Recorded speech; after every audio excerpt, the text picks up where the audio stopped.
حضرات، میدان کربلا کی جب بات آتی ہے تو اس کربلا کی داستان کو سننے کے بعد ہمارے آنکھوں سے آنسو خود بخود گرنا شروع کر دیتے ہیں۔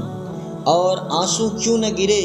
کیونکہ اس کربلا کے میدان میں کسی اور نے نہیں بلکہ نبی کریم صلی اللہ تعالی علیہ وسلم کی آل حضرت امام حسین اور ان کے گھرانوں نے اپنی جان کی بازی لگائی تھی۔ حضرات، تو یہ میدان کربلا کی بات ہے کہ کربلا کے میدان میں جو ہے بہت سے اون و انصار جو ہے جام شہادت نوش فرما چکے ہیں۔ اب جو ہے حضرت امام حسین جو حضرت امام حسن رضی اللہ تعالی عنہ ہیں، ان کے بیٹے حضرت قاسم نے بھی میدان کارزار میں جانے کی اجازت چاہی اور اپنے چچا حضرت امام حسین سے اجازت مانگی کہ چچا اب اور دیر نہ کیجیے، اپنے اس بھتیجے کو بھی میدان کارزار میں کربلا کے میدان میں اترنے کی اجازت دیجیے۔ لیکن امام حسین رضی اللہ تعالی عنہ نے اجازت دینے سے انکار کر دیا اور فرمایا، اے میرے پیارے بھتیجے قاسم، تم میرے برادر اکبر امام حسن رضی اللہ تعالی عنہ کی نشانی ہو۔ میں تم کو میدان داغ میں بھیج کر اپنے بھائی کی نشانی کو مٹتا ہوا دیکھ کر کیسے برداشت کر سکتا ہوں؟ اس لیے تم کو میدان خاک و خون میں جانے کی ہرگز اجازت نہیں ہے۔ اللہ اکبر! حضرت امام قاسم رضی اللہ تعالی عنہ کی آنکھوں میں آنسو بھر آئے۔ بھیگی پلکوں کے ساتھ سوچ و فکر میں ڈوبے ہوئے ہیں کہ کون سی تدبیر اپنائی جائے جس سے محترم سیدنا امام حسین رضی اللہ تعالی عنہ کی اجازت حاصل ہو جائے اور آپ کی محبت میں میدان کارزار میں جا کر جان کو قربان کر کے شہادت عظمی کا درجہ نصیب ہو۔ اللہ اکبر! روضۃ الشہداء میں ہیں حضرت امام قاسم کو اپنے والد گرامی حضرت امام حسن کی ایک وصیت یاد آتی ہے کہ میرے والد گرامی نے ایک تعویذ میرے بازو پر باندھا تھا اور وہ وصیت کی تھی کہ جس وقت تمہارے لیے سب سے مشکل وقت آئے اور چاروں طرف رنج و غم کا ماحول ہو تو اس وقت اس تعویذ کو کھول کر پڑھ لینا، تمہاری جو مشکلیں ہیں وہ آسان ہو جائے گی۔ حضرت امام قاسم رضی اللہ تعالی عنہ نے سوچا، اس وقت سے زیادہ مشکل وقت کبھی نہیں آئے گا کہ پیارے نانا جان کا شہزادہ میرا پیارا چچا دشمنوں کے نرغے میں ہے اور میں اپنی جان بچا کر چلا جاؤں۔ یہ وقت میرے لیے بہت مشکل کی گھڑی ہے۔ حضرت امام قاسم رضی اللہ تعالی عنہ نے اس تعویذ کو جو بازو سے اتارا اور اسے کھول کر پڑھا تو وہ تعویذ حقیقت میں وصیت نامہ تھا۔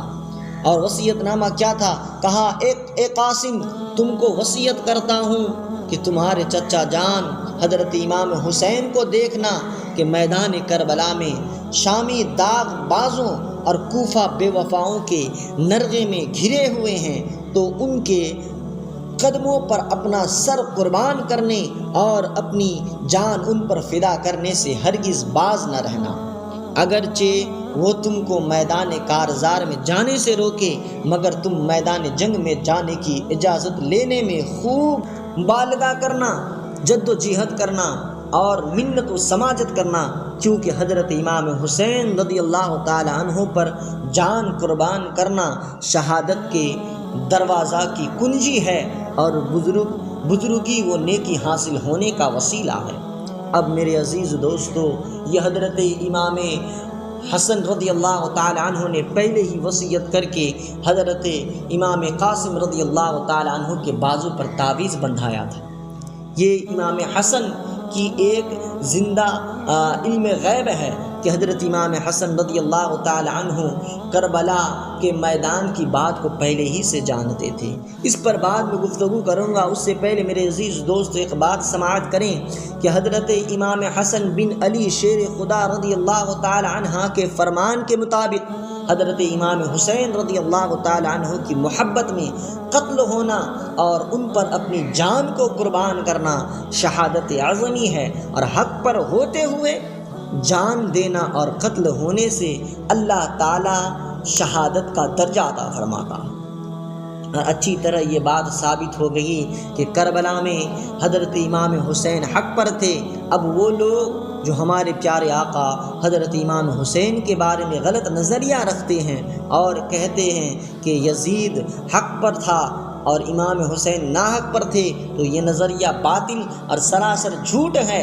ایسے یزید کے حامیوں کا حشر بروز قیامت یزید کے ساتھ ہوگا، اور ہم اہل سنت غلامان غوث و خواجہ و رضا رضی اللہ عنہم کا حشر و انجام ابن رسول صلی اللہ علیہ وسلم حضرت امام حسین رضی اللہ تعالی عنہ کے ساتھ ہوگا انشاءاللہ تعالی۔ بے ادب گستاخ فرقہ کو سنا دے اے حسن، یوں بیاں کرتے ہیں سنی داستان اہلیت، یوں بیان کرتے ہیں سنی داستان اہل بیت۔ عزیزان ملت اسلامیہ، اب جو میں نے دوسری بات کہی تھی کہ حضرت امام حسن رضی اللہ تعالی عنہ کی یہ علم غیب ہے، ہاں یہ دوسری بات ثابت ہوئی اس بات سے کہ حضرت امام حسن رضی اللہ تعالی عنہ کو برسوں کے بعد ہونے والا کربلا کا واقعہ معلوم تھا کہ میرے بھائی امام حسین کو کربلا کے بے آب و دانہ میدان میں قتل کر دیا جائے گا۔ یہ علم غیب نہیں تو اور کیا؟ بے شک اللہ تعالیٰ اپنے محبوب بندوں کو علم غیب عطا فرماتا ہے۔ جب آل کے علم غیب کا یہ عالم ہے تو رسول کریم صلی اللہ علیہ وسلم کے علم غیب کا عالم کیا ہوگا؟ اسی لیے تو میرے امام لکھتے ہیں نا، اور کوئی غیب کیا تم سے نہاں ہو بھلا، جب نہ خدا ہی چھپا تم پہ کروڑوں درود۔ یہ اندھے نجلی ہیں، انہیں نہیں معلوم کہ علم غیب کیا چیز ہے۔ بس المختصر میں یہیں اپنی بات کو ختم کرتا ہوں۔ وما علینا الا البلاغ۔